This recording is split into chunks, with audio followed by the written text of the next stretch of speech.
Hi, Guy Griffiths here from GG Fit, the author of the membership retention course suite with Future Fit for Business. And I've got another quick tip for you now about contacting absent members. So if you've got a member who hasn't visited for 2 or 3 weeks, should you call them or not?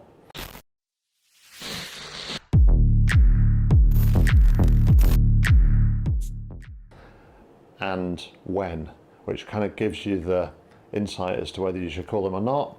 But let's just deal with the fear that a lot of clubs or managers or operators have. If we contact our absentees, won't they leave?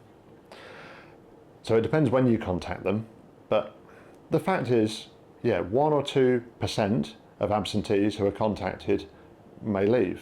It might be that that there really is a problem or an issue you can't solve, but the majority of members will come back. It's just a case of when. So by contacting them, you are showing that you are, I would say, an ethical club. It's the right thing to do. Contacting absentees generally will get them back sooner, which is what we want. And it also shows that you care about them. Now, how and when should you contact absentees? It depends on your resources, on the type of club you are as well. Generally, people tend to go for 2 or 3 weeks of absence. It also depends, as I say, on the resource of how many people you want to be contacting. If you leave it just for 2 weeks, you'll be contacting more people than if you leave it for 3 weeks or 4 weeks. 4 weeks, it's going to be harder to get people back. So we generally say around 20, 21 days, maybe 24 days of absence is a good point for a first contact. And that's another important point. This is the first contact, because sending all these absentees one email will get some of them to come back, but it's not going to get all of them back.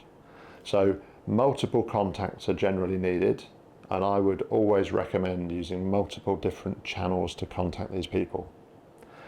Boiling it down into a recommendation, we often go with text or email to start with, and then a few days later, or maybe around a week later, but not exactly a week later, choosing an email or a text, so something different. After that, a phone call is a really good idea. Again, if you have the resource, a phone call could be brought further forwards, but the phone call is important in that it is not a "where have you been" phone call. In fact, if you've sent a text and an email already, it doesn't even have to be "you're absent." It could just be "did you get our message?" So those comms that we've sent beforehand are also almost preempting the phone call.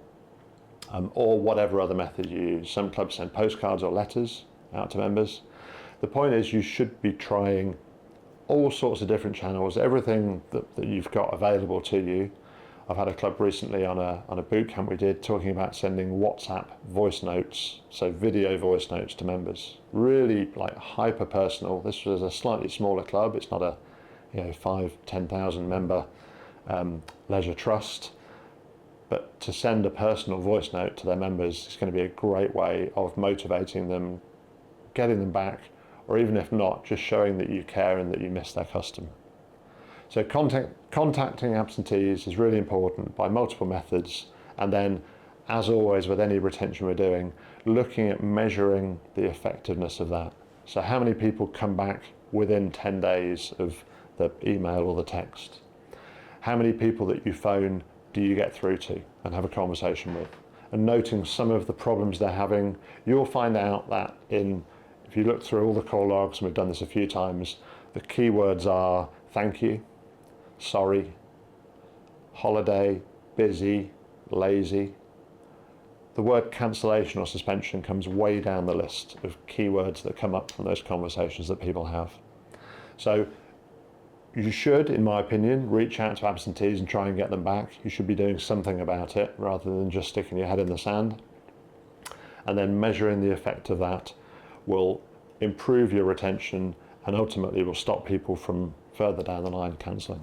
If you want more ideas like this or a couple of quick cheat sheets, have a look in the notes below from here on Prozone, or go and have a look at the Retention Recipes book, which has, at the moment, 12 different recipes and ideas that you can start using tomorrow at your club.